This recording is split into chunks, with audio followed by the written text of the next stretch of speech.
కళ్ళు కవళ్ళు సిరత బద్ద తీసుకొని నింగిన తలదన్నే ఆ తాటి మారులెక్కి పొంగుతున్న కళ్ళు బెల్లంగా కింద దింపి పోతాడు కూదీసిన పోలు మల్ల కళ్ళు అది తాగుతుంటే తిరుగుతుంటే ఊరి వాళ్ళ ఒళ్ళు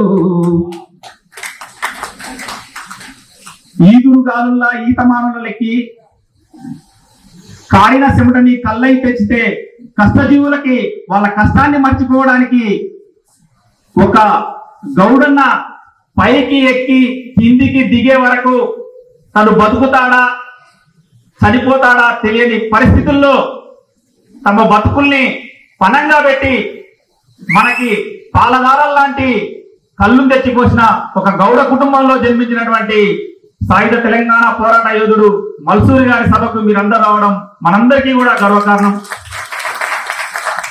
ఎందుకనంటే మల్సూరు గారు నాకు తాతయ్యడు. మేము మాట్లాడే క్రమంలో తన యొక్క ఉద్యమ చరిత్రని కొన్నిసార్లు గుర్తు చేయడం జరిగింది. ఎందుకనంటే తను చివరి కాలంలో ఉన్నప్పుడు మా ఊర్లో తనతో పాటు ఒక 5గురో 6గురో ఉంటిమి. వాళ్ళలో నేనొకండి.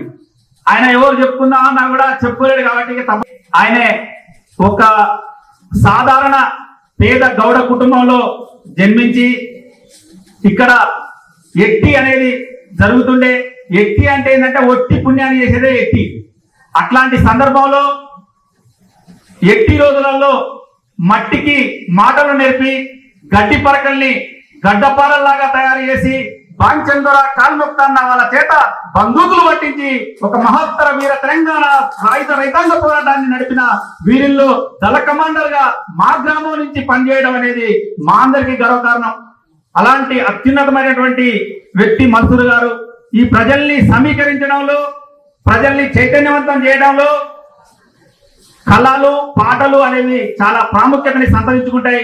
కాబట్టి ఆ రోజులలో ఒక దళ కమాండర్ గా ఉన్న వ్యక్తి ప్రజల్ని చైతన్యం చేయడం కోసం మా గ్రామానికి సంబంధించినటువంటి గొల్ల సంగయ్య, అదేవిధంగా బాణాల చంద్రయ్యని వాళ్ళకి గొల్ల తోతులు కట్టి ఊర్లల్లా గొల్ల దుడ్లు పట్టుకొని పల్లెల్లోకి వెళ్ళి అన్నన్నా మాయన్నా ఆలకించన్నా నీకేలా భయమన్నా గుండె నిబ్బరం ఉంటే గుతుపాలే పన్నా నీ బతికే మారన్నా అని చెప్పి ఒక పోరాట స్ఫూర్తిని నింపి ప్రజల్లో చైతన్యం తీసుకురావడం జరిగింది.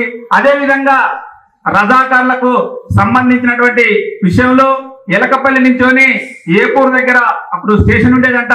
అక్కడికి గుర్రాల పైన వెళ్తుంటే వీళ్ళు ఇక్కడి నుంచోని ఎక్కువగా పోతూ ఉంటే ఎప్పుడైనా మన సమాచారం తెలిసి మనకు ప్రాణాలకు ప్రమాదం ఉంటుందని వీళ్ళని బెదరగొట్టాలా అనే ఒక ఉద్దేశంతో ఆ గుర్రాల పైన ఎలకపల్లి దగ్గర తోవలో దాడి చేస్తే మిస్ అయింది.